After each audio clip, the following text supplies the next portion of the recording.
ใหม่สูงกะพอมีพี่น้อง FC ของข้ากูเจ้ากูตุดกูป้าข้าเนาะใหม่สูงกะพอมีพี่น้องผู้ปันแห่งข่าวในช่องข่าวคือตอนกูร้องนั่นกันเนาะยอมพี่น้องเฮาในมือได้ปลดปืนกูเจ้ากูตุดกูป้าในกันเนาะเมื่อนี้ก็มาพบกันดังข่าวแดงคำหนึ่งในกันเนาะแมนอยู่ในวันที่22เดือนธันวาคม2026นั่นในกันเนาะแมนอยู่ในข่าวยามกลางวันนะครับเมื่อนี้กันเนาะข่าวตีแล้วหัวข้อข่าวเงาไล่นกมึงมาต่อไต่ปืนข่าวปันในกันเนาะอันนี้ก็เป็นหัวข้อข่าวเกี่ยวกับเรื่องตั้งเมืองโรมาเนียนะครับเนาะเมืองโรมาเนียนั่นก็ตั้งจุ้มอวยหลีที่เป็นชาตินาโตนะครับเนาะ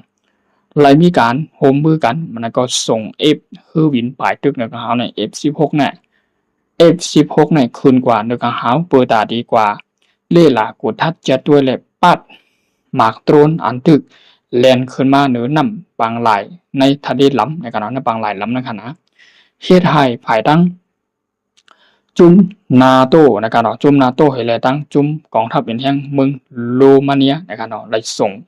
เฮอวินขึ้นกาเคกังกอบสังหลานะครับภายตึกเนือกาหาวเนี่ยมันมีหมากตรวนตีลูกตั้งอาตีลูกตั้งเมืองราชาเขามาห้ามนั่นก็ลูกตั้งหลายนั่นตึกบินขึ้นมา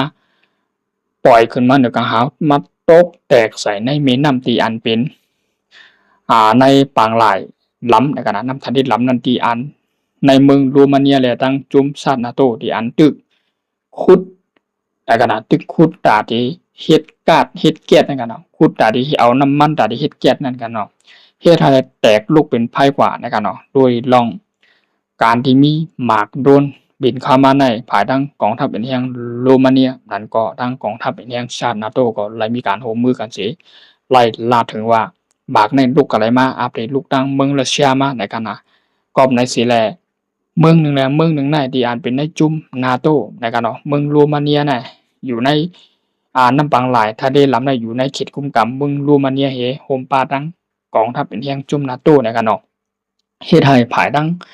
2เอ็นแห่งกองทัพในไล่ส่งเฮอวิน F16 ขึ้นกว่าโดยได้การจัดการหมักตัวดังเดือนั้นก็ละมาตกใส่เหนือนำในบางหลายทะเลล้ำในกันเนาะที่อันอยู่ในวงกลางเมืองชาตินาโตและเมืองโรมาเนียนั่นนะครับเนาะเฮ็ดให้ภายทั้งกองทัพเป็นแห่งนั้นก็เมืองโรมาเนียผู้นำโรมาเนียนั้นก็ทั้งชาตินาโตและมันลาถึงว่าหมากในอับลูกที่เมืองกองทัพเป็นแห่งรัสเซียมาสิชานะครับเนาะก็ในสิแลภายแล้วก็ได้มีการพังสติภายแล้วก็ได้มีการเตรียมมือในการเปิดตาที่หาบนาซึกในการตึกกันกว่าดังนั้นนั่นในการเนาะเกี่ยวกับเรื่องหัวข้อข่าวนั่นก็มีอิดออน ปตอนหนึ่งนะครับเกี่ยวกับเรื่องตั้งจุมนาโตนะครับเนาะจุมนาโตก็รายว่าเป็นเอ็นแห่งกองทัพอันใหญ่นะครับเนาะจุมนาโตนะครับนะแล้วก็มีอาวุธยุทโธปกรณ์หลักหนักกองกลางขีปนาวุธคุมเยี่ยวอันพร้อมเพียงโปเปิดตาดีหล่อตึกเข็มอันที่เข้ามานั่นนะครับเนาะภายทั้งจุมนาโตก็ไล่มีการมุ่งหน้าจูกว่าตั้งเมืองรัสเซียนะครับเนาะว่ารัสเซียน่ะอาจเป็นปล่อยหมากแล้วก็หมากตรวนในขึ้นมา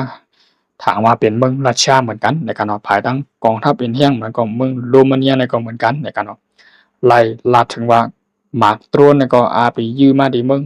รัสเซียกองทัพเป็นแห่งฐานทัพรัสเซียในยืมมาในกอบในซีแลไล่มีการตกลงมนมีกันเสียมกากับในอาปีมาโฮมมือกันกว่าในข่าวตั้งนานอำเภอตาดีหล่อตึกปัดกองทัพเป็นแห่งภูเข็นนั้นก็อันยิงอ่านไว้แต่อาเป็นรัสเซียนะครับเนาะที่ปล่อยข่าวมาในกอบในเซียรัสเซียก่อนไล่ว่ามีผ่ายภูเข็มหลายผังหลายตั้งคณะเพราะว่ากองทัพเองแห่งรัสเซียในอำแข็งแกร่งอำฮาวแห่งอำใหญ่ในได้เอาอำอยู่กะกอบในเซเลภูเข็มในฮอบเมืองคณะฮอบกะเมืองรัสเซียถือว่าใหญ่ที่สุดในกัมพาก็เย่าแต่กองทัพเป็นแห่งก็ใหญ่อยู่แต่พอมาลานเลยลองกองทัพเป็นแห่งเตียนเมืองนี่นะเมืองมาโฮมมือกันน่ะเขาดีใหญ่กว่าเขาดีเครื่องข้ามเกี้ยกว่าในหลักนักกองกลางขีปนาวุธกุมเมียก็ดีลงแรงกว่าในคันเนาะเมื่อในก่อข่าวจะวันช่วงข่าวคือตอนกูลองจังแล้วขอข่าวในมาต่อใดปืนเผาลัดนี้ผากตอนถึงบ่มีพี่น้องของเขานั่นก็ เกี่ยวกับดีลองทางกองทัพเป็นแห่งโรมาเนียและทางชาตินาโตและมีการปล่อยคือวินภายตึกแล้วก็หาวนั่นก็ฮ้องว่า F16 นะครับเนาะปล่อยขึ้นการบริการจัดการหมักตรวนั้นถึงลันเข้ามาในเหนือน้ำปางหลายทะเลล้ำที่อันมีทางกองทัพโรมาเนียเห็นกาทางชาตินาโตเลยเป็นเขตกุมกำของเขาอยู่นั่นนะครับเนาะก็ในสิแลเงาลายอันบ่ใกล้เคียมในการปางตึกและยื้อกันอยู่ในการปางสุกยุงที่อันอยู่ในเมืองโรมาเนียในน้ำปางหลายทะเลล้ำนั่นนะครับเนาะตอนตะวันมาได้ก็มีหัวข้อข่าวอิดอ่อนปอดตอนหนึ่งบอกหน่ายในการเนาะวันมาได้ก็ยินจุ้มขอบใจนำขาดีพอเป็นพี่น้องเขามาปันแหงขาเฮาอย่าลืมเข้าเด็กไล่ติ๊กแชร์เด็กหินปันในการหนังคือพอที่ไล่ติดตามข่าวสารเมือง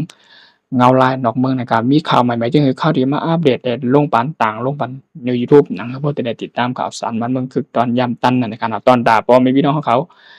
FC ในเมืองใต้บอดปืนกูจะกดกูปานั่นไฮไลท์ด้วยไหลหู้ไหลหันติดตามข่าวสารวันเมืองคือตอนน้ำตันนั่นข่าวที่มันต่างลงปันเที่ยงนับเลยใหม่ๆที่เป็นข่าวเงาข่าวสารมันเมืองเงาลายดอกเมืองในขนมยินจมขอบใจนำการที่เข้ามาปันแยงข่าวและมากดไลค์กดแชร์กดติดตามปันในการนำให้สูงกูก็กัน